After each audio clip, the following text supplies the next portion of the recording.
오늘 우리들에게 주시는 하나님의 말씀 보도록 하겠습니다. 신약성경 고린도전서 1장 18절 한 절의 말씀입니다. 제가 가지고 있는 신약성경 263면에 있는 고린도전서 1장 18절 한 절의 말씀 제가 봉독드리겠습니다. 십자가의 도가 멸망하는 자들에게는 미련한 것이요 구원을 받는 우리에게는 하나님의 능력이라. 아멘. 하나님의 말씀입니다. 고린도 교회는 사도 바울이 2차 전도 여행 중에 개척하고 양육했던 교회입니다. 1년 반 동안 목회를 하면서 사도 바울이 개척한 교회 중에는 가장 부흥한 교회 중에 하나로 세워지게 되었습니다. 그러나 그 교회가 있었던 고린도라는 도시가 워낙 큰 도시였고, 큰 도시이다 보니까 우상 숭배가 가득 차 있었고요, 굉장히 세속적이었고 세상의 지혜에 대한 탐닉이 아주 많았던 그런 도시였습니다. 자연스럽게 교회도 그러한 도시의 분위기에 많이 유혹되고 미혹되기 시작했던 것 같습니다. 그래서 3차 전도 여행을 떠나고 있는 사도 바울에게 고린도 교회의 여러 가지 문제들이 들려오게 됩니다. 그 문제에 대한 해결을 위해서 하나님께서 사도 바울을 통하여 쓰게 하신 편지가 고린도 전서의 말씀입니다. 여러 가지 문제들이 고린도 교회에 있었는데, 그 중에서 제일 첫 번째로 심각하게 다루는 문제가, 여러 번 말씀을 드렸지만 교회가 파당이 나누어지게 된 것입니다.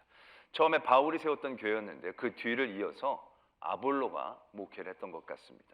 바울을 따르는 사람들, 아볼로를 따르는 사람들, 바울도 아볼로도 딱히 마음에 들지 않았던 사람들은 그 당시 예수님의 수제자로 저명했던 우리는 베드로파다라고 얘기를 했고, 우리는 사람은 안 따른다, 그리스도만 따른다, 그렇게 네 가지 정도의 파로 나누어서 서로 꽤 심한 분쟁이 있었던 것 같습니다.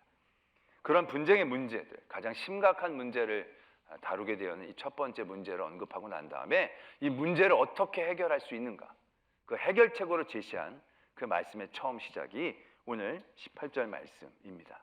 바로 십자가의 도로 인하여 그 교회에 가장 심각하고 문제되어졌던 것들을 해결하기를 하나님께서는 가르쳐주고 계신다는 것입니다. 십자가의 도, 우리는 이렇게 말씀을 드려도 크게 부담이 되지 않습니다. 왜냐하면 십자가라는 것이 우리에게 너무 느낌이 좋지 않습니까? 인상이 좋지 않습니까? 경건해 보이고 거룩해 보이고 왠지 평안해 보기까지 하는 게 이 십자가이기 때문에 이 십자가의 도로 해결한다고 얘기하시고 말씀하시는 것에 대해서 큰 거부감은 없을 것입니다. 근데 우리 시대뿐만이 아니라 지금 이 고린도 전서를 받고 있는 이 시대에서 십자가의 도라는 것은 쉬운 이야기가 아니었다는 얘기죠. 왜냐하면 십자가라는 것이 우리처럼 지금 보기 좋은 장식으로도 할 수 있는 그렇게 편안한 상징이 아니었습니다. 진짜 가장 처참하게, 참혹하게, 부끄럽게 사람을 죽이는 형틀이 바로 그 십자가이다라는 얘기죠. 지금 이 시대에 뭔가를 이렇게 비유할 만한 것들이 없을 정도로 굉장히 흉악한 그런 상징이 바로 십자가라는 것입니다. 그래서 그 당시 사람들은 이 십자가라는 단어조차 입에 담는 걸 굉장히 꺼려했다라는 것입니다. 그 십자가의 도를 오늘 하나님께서는 사도 바울을 통하여 분명하게 도전하고 계십니다. 심각한 모든 문제, 고린도 교회 여러 가지 아픔들, 결국 그 아픔들을 어떻게 해결할 수 있는가? 십자가의 능력, 십자가의 도로 해결할 수 있다라는 말씀을 이제 시작하시려고 하시는 겁니다. 그렇다면 십자가의 도, 십자가의 어떤 능력이 결국 이 모든 문제를 해결할 수 있는 힘이 되어지는가라는 것이죠. 적고 있습니다. 멸망하는 자들에게는 미련한 것이고 구원을 받는 우리들에게는 하나님의 능력이다 라고 선포하고 계신다는 거예요. 이게 십자가도의 핵심입니다. 세상 사람들이 보기에는 미련해 보이는 거라는 거예요. 근데 이게 미련한 게 아니라 우리들이 보기에는 이게 하나님의 능력임을 분명히 알게 되어지는 그 모습이 결국 이 십자가의 능력이 제대로 발휘되는 모습이다라는 얘기죠. 예수님의 십자가가 딱 그렇지 않습니까? 예수님의 십자가는 완벽한 승리이죠. 완벽한 하나님의 능력입니다. 죄와 사망의 권세를 완전히 끊어낸 겁니다. 우리에게 왕노릇하던 죄와 사망의 권세를 영영히 물리쳐 내시는 그런 결정적인 승리와 능력, 십자가로 인하여 우리에게 주어졌다는 얘기입니다. 근데 그 십자가라는 것은요, 처음부터 끝까지 하나도 아름다운 모습은 없는 겁니다. 하나도 꽤 멋져 보이는 건 하나도 없는 겁니다. 우리가 너무 십자가를 미화해서 보다 보니까 예수님이 골고다 언덕길을 걸으시면서 십자가를 짊어지고 하는 것도 우리는 꽤 있어 보일 때가 있잖아요. 근데 절대로 그런 모습이 아니에요. 정말 처절하게 낮아지고 수치당하는, 멸시와 천대를 받는 그 걸음인 거예요. 그리고 달리시는 그 모습도 하나도 입지 못하고 정말 부끄럽고 수치스럽고 굉장히 천천히 고통스럽게, 정말 어떻게 저렇게 형벌을 생각해냈을까라고 느낄 정도의 아주 처절한 모습이에요. 하나도 멋지거나 폼나거나 아름다워 보이는 것은 요만큼도 없는 거예요. 처음부터 끝까지.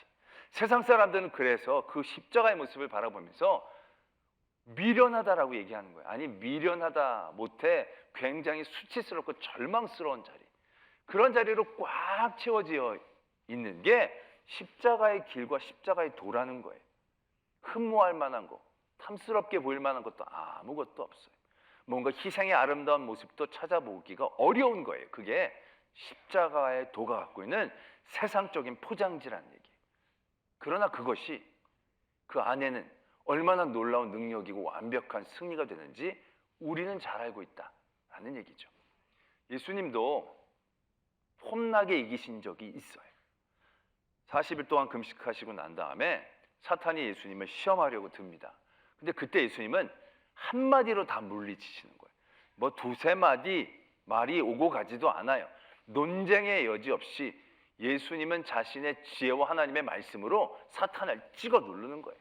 한마디로 끝, 다음 시험으로 넘어가고, 또 한마디로 끝, 또 다음 시험으로 넘어가고, 한마디로 끝, 더 이상 뭔가 붙여보기 어려울 정도로 사탄은 완벽하게 패배합니다. 근데 그게 패배가 아니에요. 예수님은 되게 폼나게 말씀과 지혜로 물리치신 것 같지만 이긴 게 아니라 그 사탄은 그때 물러난 것뿐이에요. 물러난 것뿐이에요. 그 뒤에도 끊임없이 다시금 예수님께 도발하는 그런 자리를 늘 유지했던 거예요. 또 예수님이 귀신을 쫓아내시고 축사하실 때도 보면 완전히 예수님의 권세로 찍어 누르신 거예요. 나와라! 그러면 나가야 돼요. 다른 구구절절 얘기가 없어요. 예수님이 찾아가시면 귀신 들린 사람이 와가지고 그 귀신이 벌벌 떨면서, 아니 저와 무슨 상관이 있길래 여기까지 찾아오시는 겁니까? 왜 그러십니까? 도대체 나한테 왜 이러십니까? 막 벌벌벌 떠는 거예요. 그럼 예수님이 나가라? 그럼 군말 없이 그냥 예수님한테 부탁하며 나가는 거지 뭔가 대항하거나 저항하는 흔적을 남기지를 않습니다. 왜? 예수님의 권세가 너무 압도적이니까. 그런데 예수님의 그런 압도적인 지혜와 권세로 사단의 세력들을 쫓아냈을 때는 완벽한 승리라고 얘기할 수 없는 그런 자리였다는 얘기예요. 그들이 더 물러나서 더 그들의 세력을 모으고 악한 사람들을 요동시켜서 더 예수님을 죽음으로 몰아가게 하는데 그들이 나타나게 된 걸 우리는 분명히 기억한다는 것이죠. 십자가의 도는 바로 그러한 겁니다. 완벽한 승리. 근데 그 완벽한 승리의 포장지는요, 완벽하게 미련해 보여야 한다는 거예요. 우리들이 믿는 모습도 솔직히 세상에서 보면 멸망하는 분들이 우리를 바라보면 어떻게 바라봅니까? 능력 있게 멋있게 이렇게 보겠습니까? 아니에요. 어리석게 보이는 거죠. 미련해 보이는 겁니다. 오늘 날씨도 이렇게 좋고 비 오고 난 다음에 바깥에 공기 좋죠? 아직 바깥 공기를 내가 못 쐬봤지만 바깥 공기가 너무너무 좋은 거야. 이 좋은 날 들일로 산으로 가족과 아니면 늦게라도 잠자고 이래야 되는데 이렇게 예배를 드린다? 이렇게 모여있는다? 사람들이 보기에 약간 미련해 보일 수도 있는 자리예요. 이것만 가지고 끝나느냐? 안 그래요. 더 미련한 사람이 있어요. 어떤 사람들 예배 1시간 반 전에 와가지고 고래고래 소리 지르면서 찬양하는 건데 가만히 앉아서 찬양하는 것도 쉽지 않아요. 이렇게 찬양 연습, 이거 굉장히 쉽지 않은 거예요. 어떻게 보면 참 사람들이 이해하기 어려운 거죠. 이분들뿐만이 아니죠. 바깥에 차량 안내하시는 분들, 더우나 추우나 그거 정말 교인들 말 안 듣거든요. 차량 안내 안 따르거든요. 그럼에도 꿋꿋이 그 안에서 애쓰고 힘쓰시고 그분들이 집에서 설거지라도 하실까 싶어요. 집에서는 정말 양반처럼 계실 텐데 교회 와가지고 그렇게 일을 하고 계시니 이게 사람들이 보면 참 이해가 안 돼. 뭐 굳이 저렇게까지. 교회학교 선생님들은 또 어떻습니까? 자기 자식한테도 그렇게 친절하게 안 대해주는데 온갖 예수 그리스도의 이름으로 오장육부 다 내어놓고 친절하고 사랑스럽게 대해주면 이 애들이요 제일 무시하는 선생이 교회학교 선생님들이에요. 얼마나 말을 안 듣고 얘네들이 그럼에도 불구하고 그 다 참고 애들을 품고 위에서 기도해주고 내 자식도 아닌데 막 이렇게 애써주시고 진짜 7층부터 6층 지하 4층까지 봉사하시는 분들 아마 세상에서 보면 뭐 저렇게까지 하나 보면요 일부부터 와가지고 찬양대하고 교회학교 교사하고 또 여성교회 남성교회 모임 뭐 하루 종일 주일날 오히려 더 짐 빼고 힘 빼는 분들이 훨씬 더 많다라는 거예요. 그거 보면 세상 사람들이 뭐라고 얘기하겠어요?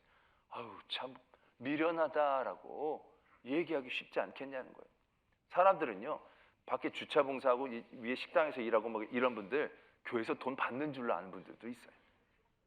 그런데 더 미련한 건 그분들이 돈을 내고 그걸 하는 거예요. 돈을 내고. 기가 막히지 않아요? 돈을 내고 욕먹는 거예요. 돈을 내고 아파하는 거예요. 돈을 내고 뭐 멸시당하는 거예요. 이게 이해가 안 되잖아요.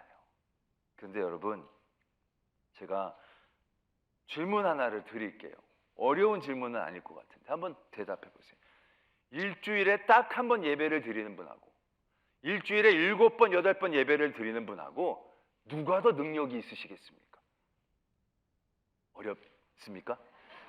하루에 딱 5분 기도하고 사는 분하고 하루에 1시간씩 넘게 막 새벽 기도하고 살아가시는 분하고 누가 더 능력이 있겠습니까? 누구에게 하나님의 능력이 임하겠습니까? 누구에게 하나님의 권세가 임하겠습니까? 교회 예배 딱 드리고 가시는 분하고 와서 예배도 드리고 봉사도 하고 애쓰시는 분하고 누구에게 더 큰 하나님의 능력이 임재하겠습니까? 어렵습니까? 더 많이 예배드리고 더 많이 봉사하고 더 많이 말씀 있고 더 많이 기도하는 자가 더 능력 있다고 믿으시면 아멘. 믿으시면 아멘. 근데 왜 그렇게 안 하십니까? 아니 그러면 더 능력이 있는 거 아는데 딱 달랑 주일 예배 한 번만 나오시는 그 배짱과 객기는 어디에서 나오시는 겁니까? 능력이 싫으세요? 아니 달랑 주일날 설교 본문만 달랑 읽고 한 번도 성경을 안 피시는 분들은 도대체 무슨 저기 백이 있기 때문에 그렇게 담대하게 사시는지 모르겠어요. 그런데 우리는 잘 알잖아요. 대답할 수 있잖아요. 누가 더 능력이 있는지. 더 미련해 보이는 사람이 더 능력이 있지 않습니까?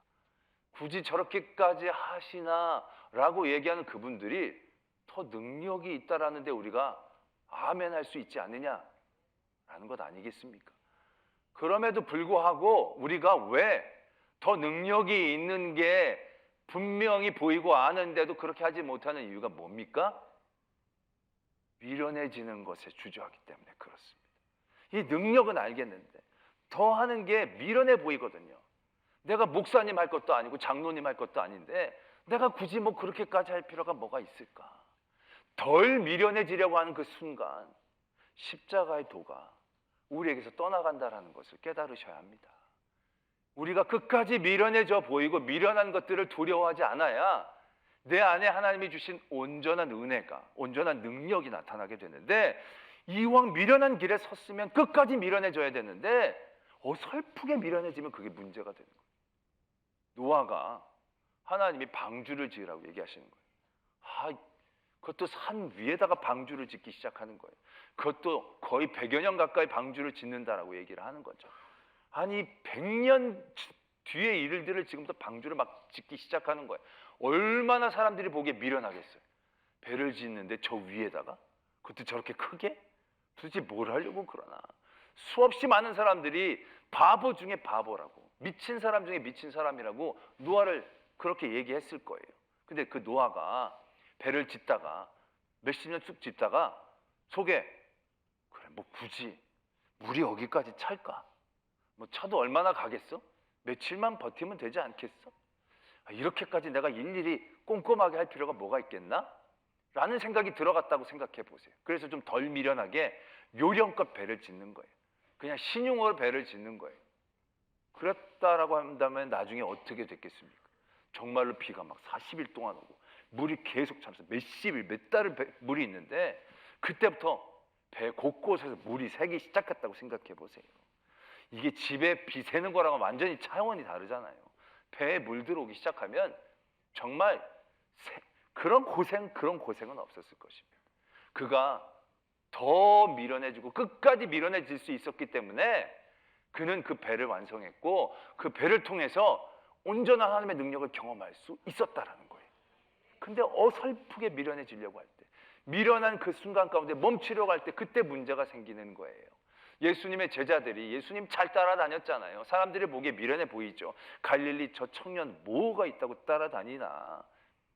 그렇지만 그들은 다 버리고 예수님 따른 거예요. 근데 따랐으면 끝까지 따라야 되는데 중간중간에 좀 더 지혜로우려고, 좀 덜 미련하려고, 누가 높으니 좋은 자리에 우리를 내주시면 안 되겠냐고. 결국 가룟 유다는 그 와중에도 자기 이득을 챙기려고 하는 그 마음 가운데 그가 얼마나 더 큰 시험과 환난 가운데 무너지게 되느냐를 우리는 잘 알고 있지 않느냐라는 것입니다.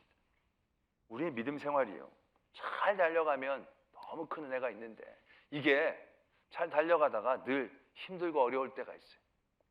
그 힘들고 어려울 때가 언제냐면 덜 미련해지려고 할 때, 좀 더 지혜로워지려고 할 때, 좀 더 세상적으로 살아도 되지 않겠냐라고 생각할 때 그때부터 힘들어지는 거예요, 삶이. 제가 보면 교인들 중에 열심히 처음에 와가지고 막 믿음 생기고 막 너무 은혜 받아가지고 막 열심히 하는 분들, 아유 뭐 그렇게까지 뭐 열심히 하시냐고 막 옆에서 말려 너무 기쁘고 즐거우니까 막 하는 거예요.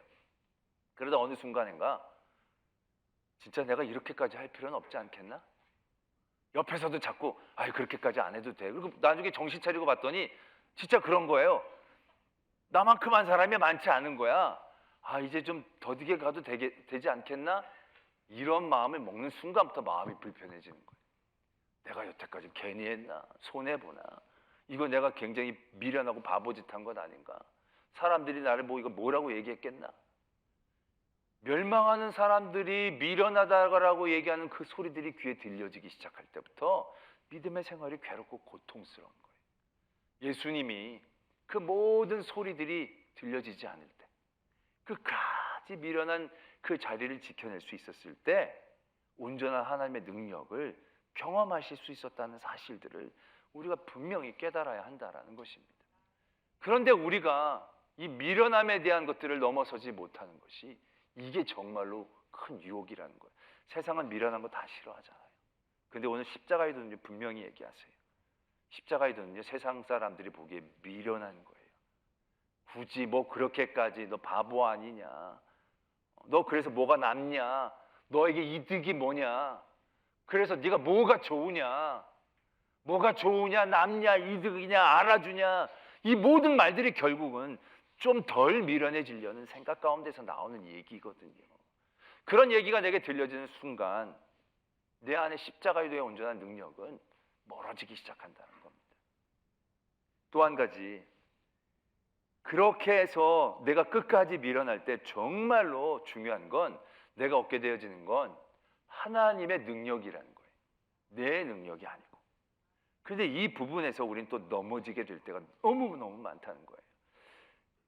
이 고린도 교회가 여러 가지 문제들을 전해왔다라고 얘기하지만 아까도 말씀드렸듯이 고린도 교회는요 그래도 훌륭한 교회입니다.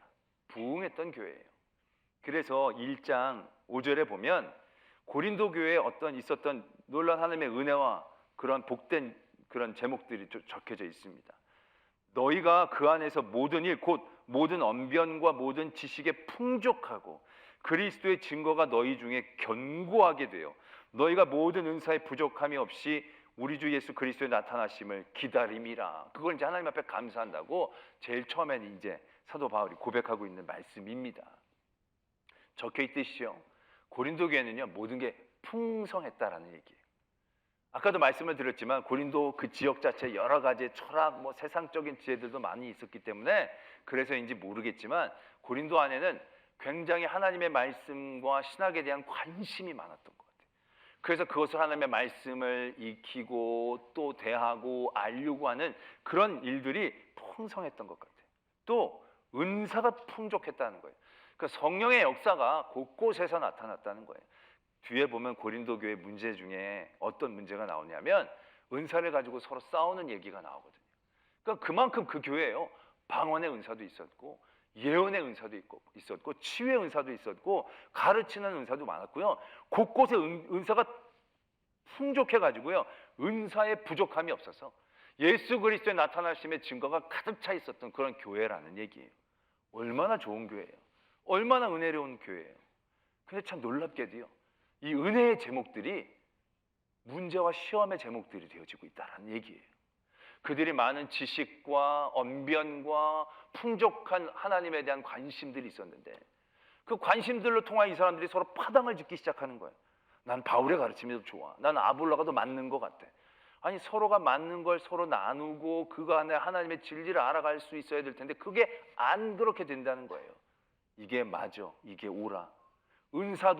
은사를 많은 사람들이 받게 되니까 이 풍성한 은사를 가지고 더 하나님의 기대를 가지고 나가자가 아니라 내 은사가 더 훌륭해, 내 은사가 더 뛰어나, 내 은사가 네 은사보다 더 탁월해, 이렇게 은사의 우열들을 얘기하면서 나눠지고 분쟁하는 거리가 되어지고 있다는 거예요.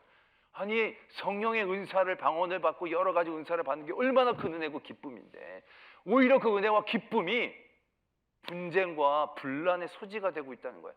하나님의 말씀을 알고 싶었던 관심이라는 것, 하나님을 섬겼던 이 열심이라는 것이 오히려 교회를 나눠놓는 일들이 되고 있다는 거예요. 이게 왜 이렇게 됐느냐는 거예요. 말씀에 보면, 이제 오늘 18절 말씀의 뒤를 쭉 따라가 보면 하나님께서 결국 무슨 말씀을 하고 계시냐면, 아무 육체도 29절에 하나님 앞에서 자랑하지 못하게 하려 하십니다. 하나님이 세상의 지혜와 총명한 것들을 폐하시고 어리석은 것들을 세워서 하나님께서 사용하신다는 말씀을 쭉 주시면서 자랑이라는 얘기를 하고 계시는 거예요. 이게 십자가의 도가요, 갖고 있는 중요한 원칙이 있습니다. 십자가의 도를 통해서 우리가 은혜와 승리를 얻게 되는데 그 은혜와 승리를요, 내가 선포하면 안 되는 거예요. 내가 은혜라고 얘기하면 안 되고 내가 승리했다라고 얘기하면 안 되는 거예요. 승리는 하나님이 선포해 주시는 것이지 내가 선포해서는 안 된다는 게 이 십자가의 도의 중요한 원칙이에요. 예수님이 그러하셨잖아요. 예수님이 고난을 쭉 당하시고 십자가에 달리시기까지, 아까도 말씀을 드렸지만 뭐 하나 내가 들어준다, 내가 죽어준다, 뭐 이런 얘기와 표현을 하시질 않아요. 그대로 고통 그대로 받으시는 거예요. 그래서 십자가상에서도 왜 나를 버리십니까? 이렇게까지 예수님이 절규하십니다. 그리고 맨 마지막에 다 이루었다 얘기하십니다. 다 이루었으니까 이제 다 이룬 거잖아요. 그러면 그 다음에 다 이루었다, 나 이제 잘했죠? 그 다음에 이제 못 뽑고 다리 뽑고 쫙 내려와 가지고 잘했죠? 뭐 이렇게 되면 완전히 꽝 아니겠습니까? 예수님은 다 이뤘다고 얘기하신 다음에 그냥 죽으셨어요. 아무런 힘 없이. 정말 이렇게 허무하게 끝나나? 우리가 영화를 보면 최후의 어떤 반전들을 기대하게 되잖아요. 근데 반전이 없어요. 그냥 다 이뤘다 얘기하고 죽으시고 거기서 힘없이 끌려 내려오셔서 무덤에 그냥 묻히신 거예요. 정말로 평범하게 아무것도 없는 거예요. 그런데 진정한 승리는 예수님이 내가 이겼다라고 얘기했던 순간이 아닌 거죠. 하나님께서 음부에서 그를 건져주셔서 다시 살리셨다는 거예요. 하나님이 그의 손을 들어주시는, 그게 진정한 십자가의 승리의 모습이고 원칙이에요. 몇 달 전에 우리나라 어떤 그 스포츠 경기 가운데 그런 장면들이 제가 기억이 나더라고요. 쇼트트랙이었던 것 같은데 앞서서 달리던 사람이 꽤 많이 앞섰어요. 그리고 결승선이 여기 있는데 이 친구가 자기가 1등한 줄 알고 이렇게 들어왔어요. 원래 쇼트트랙은 여러분들 아시다시피 이렇게 들어가야 되거든요. 그런데 이 친구가 이렇게 안 들어가고 이렇게 들어갔어요. 근데 그 순간 뒤에 있던 사람이 쏜살같이 스케이트 날을 내밀어가지고 우승이 바뀐 거예요. 이 사람은 자기가 늘 앞서고 있었어. 그리고 자기가 1등인 줄 알고 손들었어. 근데 자기가 1등이라고 손드는 건 아무런 인정을 받지 못해. 아, 네가 1등이라고 손을 먼저 들었구나, 네가 1등이야, 이렇게 얘기하질 않아요. 결승선을 통과해야 어떤 자세로 통과했든지 간에 기어서 갔든 누워서 갔든 쓰러져서 갔든 그 결승점을 먼저 통과해야 1등이라는 거예요. 십자가의 승리도 바로 그거예요. 예수님이 한 번도 자기의 승리를 얘기하시질 않아요. 한 번도 자기의 권세와 자랑을 얘기하지 않으세요. 그냥 그대로 그 자리에 있는 거예요. 근데 그 예수님을 하나님이 이렇게 세웠을 때 그게 진정한 승리로 선포되고 있다는 거예요. 고린도 교회에 하나님의 참 풍성한 은혜가 있었어요. 지혜, 지식, 은사, 여러 가지 것들. 근데 그러한 것들이 왜 문제의 소지로 바뀌기 시작하는 것이겠습니까? 그들이 하나님의 은혜를 받았어요. 그래서 은사를 받았는데 그러면 십자가의 도의 자리를 지켜내면서 정말 계속 미련하게 저 사람은 저 자리에 있는데 왜 계속 저렇게 겸손하게 나타내지도 않고 저러나, 그런 마음을 먹고 축축축축 가야 되는데 결국 거기서 끝에 자기가 승리를 선포하는 거예요. 내가 이런 은사를 받 너무 감사합니다. 감사합니다. 이러다가 그래도 나만한 은사가 없지. 내 은사가 괜찮지. 이렇게 자기가 자기 자랑을 하기 시작하는 거예요. 자기가 자기 승리를 선포하는 거예요. 교회 봉사 오래 하다가 힘들어지는 시작이 언제인 줄 아십니까? 그게 하나님의 능력이 아니라 자기 능력화될 때, 자기 자랑이 될 때, 그때부터 신앙이 힘들어지는 거예요. 왜? 하나님의 능력은 떠나가고 내 능력으로 앞으로 끌어가야 되니까 그게 쉽겠습니까? 계속 나 죽었다 생각하면서 예수 그리스도처럼 무덤에서 하나님이 끄집어내실 때까지 가만히 있어야 그게 십자가의 도고, 그게 미련해 보이는 건데 끝에 무덤 스스로 박차고 떠나가지고 나 잘했잖아요 얘기하고 있다라는 얘기예요. 이러면 아무런 의미가 없어지게 되어진다는 얘기죠. 고린도 교회 문제가 다 그렇게 생기는 거예요. 하나님의 은혜를 주셨는데 그럼 은혜를 가지고 더 깊이 섬기며 십자가의 길, 세상 사람들이 뭐 그렇게까지 할 필요가 있나 라고 얘기하는 그 걸음을 계속 묵묵히 걸어갈 때 나중에 하나님이 너 잘했다, 다 그때까지 달려가야 되는데 하나님이 너 잘했다 얘기하기도 전에 고개 들면 나 잘했죠 라고 물어보니까 그때 하나님 방금 대답을 안 해주시니까 그때부터 시험에 드는 거예요. 그때부터 삐치는 거예요. 내가 얼마나 오랫동안 믿었는데, 얼마나 애써서 힘써서 내가 섬겼는데, 그게 다 하나님이 우리에게 주신 능력이고 은혜인데 그게 내 능력이 되는 순간 십자가의 도가 사라지고 하나님의 은혜의 제목으로 왔던 모든 것들이 오히려 시험에 드는 거예요. 어떤 분이 그러더라. 교회에 들어갔더니 더 시험 들더라고. 교회 갔더니 더 상처가 많더라고. 왜 시험이 많고 상처가 많는지. 교회에 상처 입히고 시험 주는 사람들이 많은 것도 사실이에요. 그러나 중요한 건 내가 너무 상처와 시험에 취약한 영혼이 되어버린 거예요. 왜? 십자가의 도가 없거든요. 십자가의 도가 상실되어졌을 때, 그 십자가의 능력이 내게서 상실되어졌을 때 그러한 공격에 취약하고 연약해지게 되는 것이거든요. 오늘 그러한 문제들, 이 문제, 이 파당을 짓는 문제뿐만이 아니라 이 뒤에 여러 가지 문제들 앞서서 하나님은 사도 바울을 통해서 이 문제가 어디로부터 왔는지, 어떻게 해결해야 되는지를 분명하게 가르쳐주고 계시는 거예요. 그게 바로 십자가라는 거예요. 우리 안에 십자가의 도가 상실될 때 우리는 하나님의 능력을 온전히 경험할 수가 없는 거예요. 그 십자가의 도를 온전히 우리가 누리려면 미련하게 보이는 데 애써야 되는 거예요. 미련하게 보이는 것을 두려워하지 말아야 되는 거예요. 아유, 뭐 너 그렇게까지 뭘 참냐? 참지 말까? 그때 경계를 하셔야 돼요.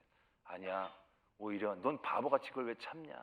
이런 얘기를 듣는 자리에 있어야 되는 거예요. 너 왜 바보같이 그걸 계속 견디고 있냐? 그런 자리에 우리가 있어요. 그게 십자가의 자리잖아요. 예수님의 십자가의 자리라는 게 그렇잖아요. 그렇지만 그 자리가 하나님의 온전한 승리를 만들어낸 자리예요.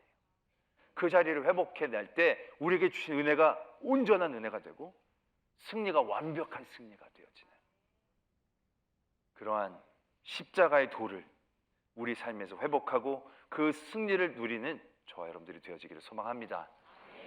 기도하겠습니다. 오늘 말씀을 생각하며 내가 두려워하는 미련한 모습들 바라보기를 원합니다. 또 내가 내 안에 자랑하려고 했던 모든 것들을 깨닫기를 원합니다. 나는 내가 예배를 드리는 것도 자랑했고, 성경을 많이 읽는 것도 자랑했고, 봉사를 많이 하는 것도 자랑하고 싶어 했던 그 모든 자리에서 깨닫기를 원합니다. 온전히 십자가의 능력을 바라보고 하나님의 승리의 선포의 그 자리까지 십자가의 걸음을 걸어갈 수 있게 지켜주시옵소서. 이러한 기도의 제목으로 하나님 앞에 나가겠습니다. 아버지 하나님, 우리의 미련한 그것이 승리임을 믿습니다. 아버지 하나님, 우리 어리석음이 능력의 자리임을 믿습니다. 우리가 패배할 것 같은 자리가 온전한 승리의 자리임을 믿습니다. 아버지 하나님, 그 모든 세상의 유혹들, 미혹 때문에 흔들리지 않게 하시고 온전히 하나님 앞에 나가는 저희들 되게 해주시옵소서. 아버지 하나님, 붙잡아 주시고 지켜주시옵소서.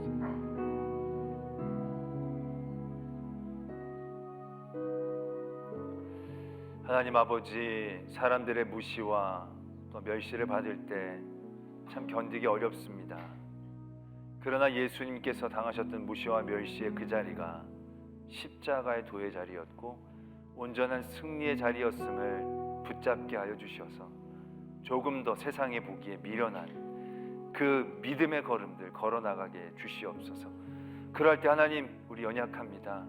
우리 놓지 마시고 우리를 붙잡아 하나님의 승리가 내 삶에 있음을 선포해 주시고 하나님의 온전한 능력으로 하나님의 말씀과 복음을 전할 수 있는 저희들 되게 하여 주시옵소서. 믿사오며 예수 그리스도의 이름으로 기도드립니다. 아멘.